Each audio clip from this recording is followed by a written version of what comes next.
Morning, everyone. I'm George Guzman, and today I will discuss you about comparative linguistic and linguistic analysis of two notable poems from different authors.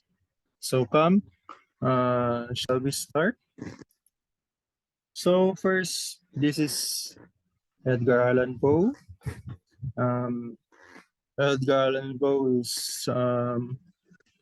was born from January 19, 1809 to October 7, 1849, an American poet who wrote poems such as To Helen, which was written in 1831, The Raven, which was written on 1845, Annabel Lee, which was written on 1849, and Alone, which was written on 1829. So, written Edgar Allan Poe, as you can see, is a notable poem. Is a notable poet who wrote this uh, emotional, or should I say, uh, sad poem. So allow me to read this to you. Um, Alone by Edgar Allan Poe. From childhood's hour I have not been, as others were, I have not seen. As others saw, I could not bring my passions from a common spring. From the source I have not taken, my sorrow I could not awaken. My heart to joy at the same tone, and all I love alone. Then, in my childhood, in the dawn of a most stormy life was drawn, from every depth of good and ill, the mystery which binds me still, from the torrent or the fountain, from the red cliff of the mountain, from the sun that round me rolled in its autumn tint of gold, from the lightning in the sky as it passed me flying by, from the thunder and the storm, and the cloud that took the form, when the rest of heaven was blue, of a demon in my view. So, this is my overview about Alone. The poem talks about the life of a man who feels like he doesn't belong in the group. He witnessed that his life experiences are different to the group around him. Due to that, he felt that he's lonely and alone in his life journey.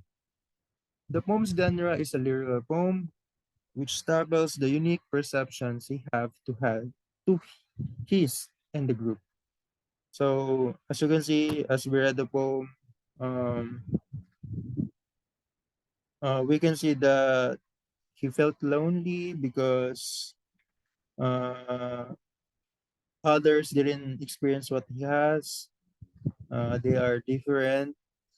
So well, that's we are humans. We're different. We're not all the same. Others might have these. Uh, Others don't have.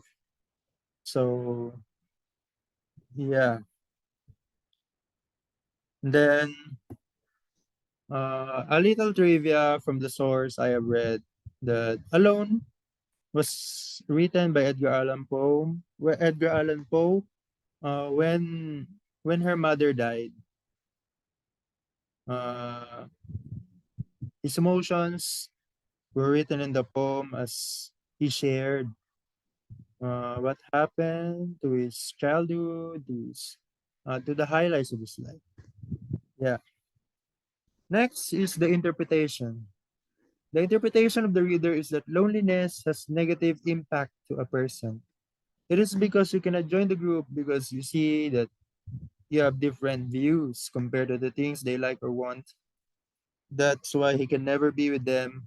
He might think that they will never understand him because they don't think as the same as he is and have different thoughts. So yeah, what will happen if two two boys or two persons collide in a for a project? So maybe conflict may arise because um these two have different opinions, have different thoughts. So yeah, all I can say is it's different. So they might fight or they might argue that this is what I want, while the others, this is what I want. So they will fight until uh, they will go to the best conclusion that they have until the deadline, maybe. So yeah. Next is the theme. The themes present in the poem are being different, lonely, and sadness. Yeah, the negative atmosphere can also feel as you read the poem. Uh, it it's not that happy. The poem is not, it's not energetic as you read. Well, the form of a poem is it consists of 22 lines with 11 rhyming couplets and without other stanzas. Each has different rhyme. Each rhyme scheme follows the AABB pattern.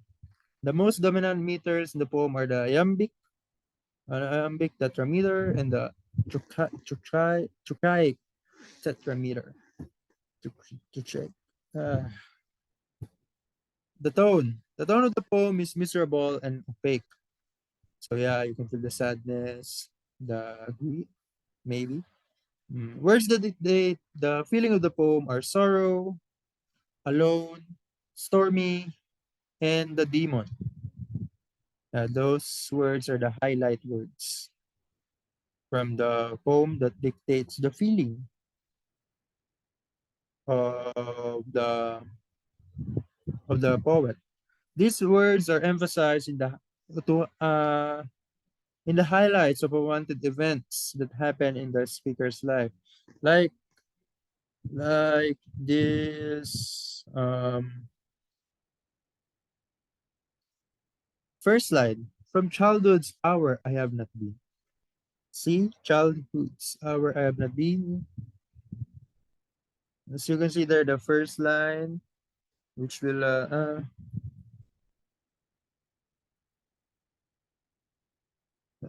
first line, childhood. It's childhood. From childhood's hour I have not been. So you can feel that he's alone there. Um, because others might have experienced the great while the others not. So yeah. Literary devices used in the poem. Yeah, imagery when you can feel the it uses five senses. You can imagine, you can feel like that. So best imagery that I can show to you was the line uh, from the red cliff of the mountain. So maybe we can visualize what's the mountain look like, or how's the red cliff look like. Enjambment. Enjamb.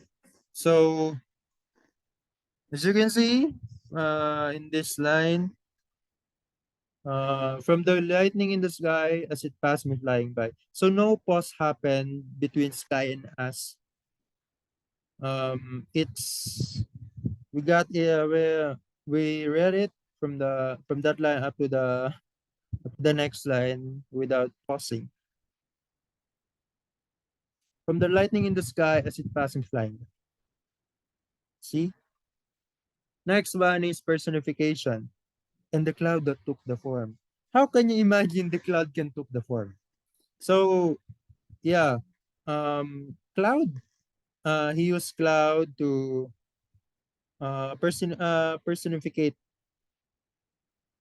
the to prove that it's moving. So he took that form. Personificate the some that you think that human can do. Now let's go to the ling, mm, linguistic analysis. Okay, from childhood's hour I have not been. as others were I have not seen. So as you can see, lexical repetition. In lines 1 to 2 of the poem, I have not was mentioned twice. This is to strengthen the claim of the persona that he didn't witness or saw what others had. I have not been and I have not seen. So yeah, that's lexical repetition. Next is lexicosemantic level of a demon in my view. The 22nd line of the poem is a metaphor. It is because the word demon is his interpretation to something that people sees different. Using the word demon means negative sign that what he sees is different to others. As you can see, let's go back to the poem. When the rest of heaven was blue, so the rest, he thinks that most people think that the color of the heaven was blue. But for him, it's demon. Maybe it's something black or red, so something strong, strong anger, feeling, disgust, yeah, something like that. So that's how lexicosemantic level the it is a metaphor. Next is the syntactic level. From the same source I have not taken.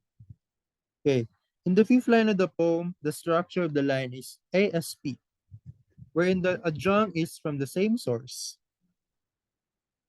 And then the subject is I, and the predicator is have not taken. So adjunct, as you can see, adjunct from the same source. Even if we remove that from the same source phrases, we can say that I have not taken that one is a sentence. It can stand alone. So,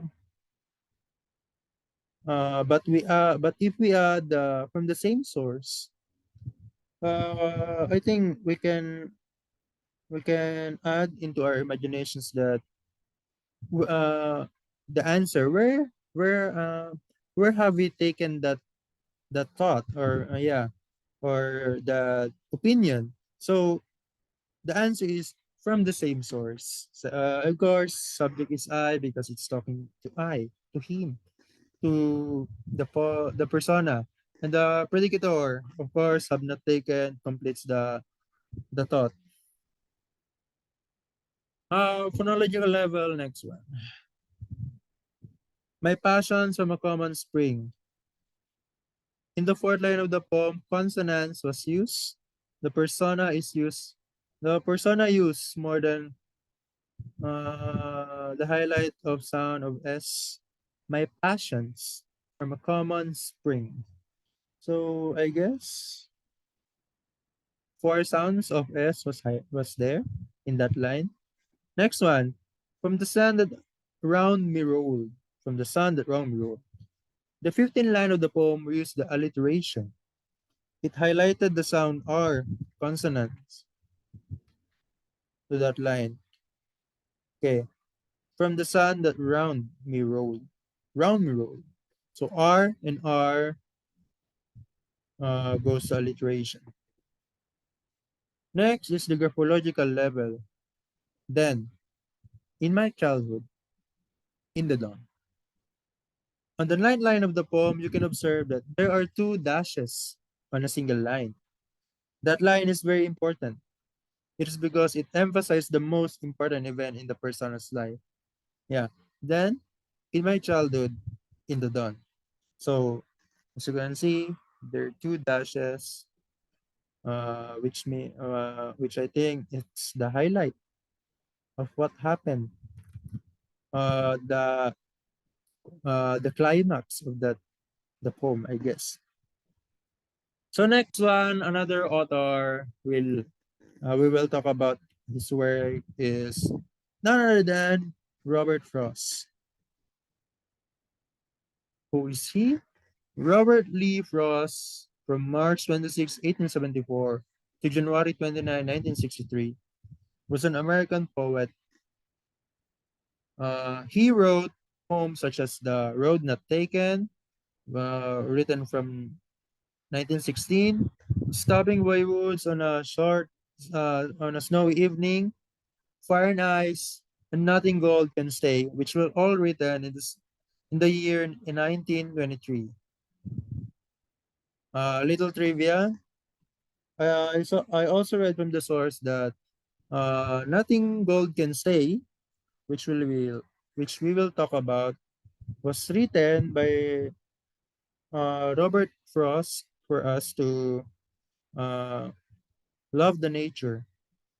For the people who don't love the nature, who don't take care of the nature, maybe if they read his poem, uh, they will give time to our nature, because nature is important. Nature is part of our lives. So allow me to read to you this poem written by Robert Frost. Nothing gold can stay. Nature's first green is gold. Her heart is you to hold. Her early leaves a flower, but only so an hour. Then leaf subsides to leaf, so Eden sang to breathe. So dawn goes down to play. Today, nothing gold can stay. Overview. The poem talks about short term that the nature has. As you know, nature keeps changing. It's not consistent. There are times that it's too cold, while there's also time you will feel that it's too warm or you feel hot. The poem is a short poem which talks about the cycle of changes in nature. As you can see, as you observe in the nature, nothing is permanent. Like in the Philippines. Philippines is a tropical country.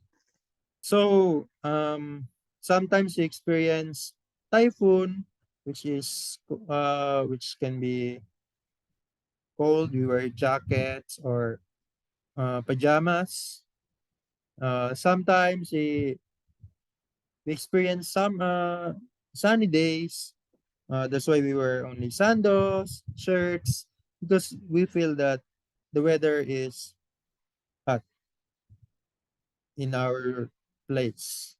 So that's the overview. Interpretation. The interpretation of the reader is that there is no permanent thing in this world. All things has an end. Even the nature proves it. It has its own cycle. Example is the day and night. If the day is always present, people won't have time for rest because they will keep on doing during what they're doing on the day. That's where the night enters. We need night to have a rest to gain energy for the next day. So, yeah, nothing is permanent. As my interpretation, day and night. If it's always day, you always need to work, uh, to be awake, or to do what you love, like um, jogging, watching TV. Then what will happen to your body if you don't have a rest? You might die early because everyone deserves a break. Everyone needs to rest. So that's where the night comes. In the night, what we do is to rest, to sleep, to sleep in our beds, yeah, and um, wait maybe to for the another day to come by sleeping because we wake up another day was born. Maybe it's 7 a.m. in the morning. We wake up, so let's welcome the day ahead, a new day ahead. The theme of the poem is that all things have a limited time. Nothing is permanent. Everything has an ending. So yeah, all people die. Plants cannot live forever. Animals can also die because we're living things. That's our life. That's our cycle. Um, we we're not immortals to live forever in the world. So all I can say is whatever you want to do it when you're alive. Because if you're dead, you cannot do anything now. The form of the poem consists of 8 lines with 4 rhyming couplets and without other stanzas. Each has different rhyme. Its rhyme scheme follows the AABB pattern. Iambic trimeter is the meter present in the poem. The tone of the poem is down, but somewhat encouraging, I guess. Some words can show the tone are nothing and grief. From the line, nothing gold can stay, so nothing. So Eden sang to grief, that's where grief comes. These words are present to provide the clue on the tone of the poem. So yeah, it's also sad poem, but somehow encouraging for me. Literary devices used. Imagery. So imagery, again, when we read a line that feels, or we have, I think, 5 senses were used that applies while we read that line. So that's imagery. So dawn goes down to play today. We can feel that. We can feel the dawn coming down. You can imagine maybe we're in the beach. We're waiting for the dawn to go down. That's it. Next one is allusion. So Eden sang to grief. So you can see Eden. Eden was used. Eden, as we know in the Bible, a place where Adam and Eve live. So Eden, that place is a perfect picture of a nature uh, where living things are where living things live. So the poet, um, the poet bring brought us to the Eden for us to for us to give love, for us to imagine how beautiful the nature is. Uh, so we need to take care for that so that uh, her grief will stop or will end. Because as you know, nothing is forever. So maybe if we help our nature, um, Eden will end his grief na. Let's go to the lexical repetition under the linguistic analysis of the poem by Robert Frost. Lexical repetition in lines 2 to 3 of the poem. In her hardest you to hold her early leaves of flower. The word her was mentioned twice. This is to emphasize that the author talks to the nature. Nature was demonstrated by the persona or the author as a girl here. Mm, it can be uh, also played by the Mother Nature, Mother Earth. So she links it. He links the nature to a girl, to a woman, I guess. Lexicosemantic level. Nature's first green is gold. This line is a metaphor. It is because color green is the different from color yellow. As you can see, green, yellow, it's not totally the same. He used 2 colors for the reader to picture in his mind that he is talking to the nature. So yeah, when we say green and yellow, what comes to our mind first? Green, maybe trees. The trees are also color green. The grass, that's green, so it's part of our nature. Also yellow. Yellow talks maybe the color of the sun is yellow, especially if it's happy. The sun is happy, then we have color yellow. So that's it. After after that is the syntactic level. The leaf subsides to leaf. In the fifth line of the poem, the structure of the line is SPA, wherein the subject is then leaf, the predicator is subsides, and the adjunct is to leaf. So as you can see, leaf was repeated, so adjunct applies to that one.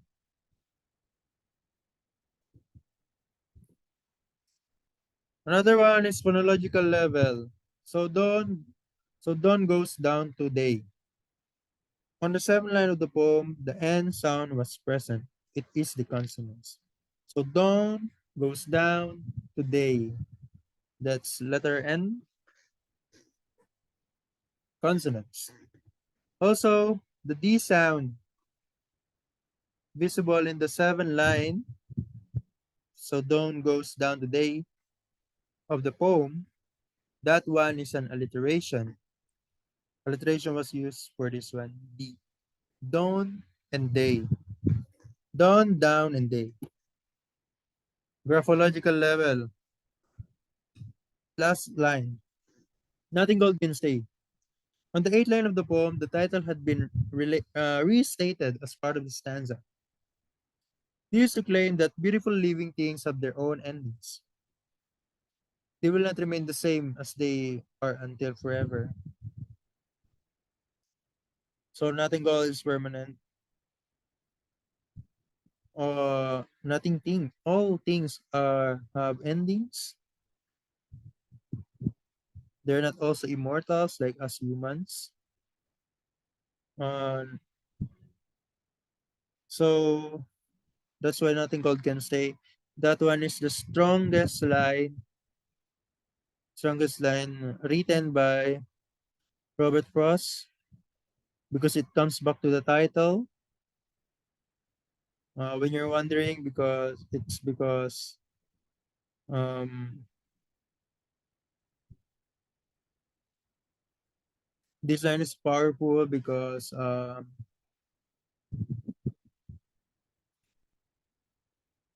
he highlight the gold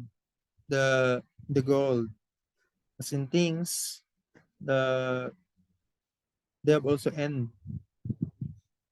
Nothing can live forever. Maybe being that gold will expire someday. We don't know when, or will lose its gold component. So that's nothing gold can stay. Conclusion: the two poems share their own views or perspectives on their subjects.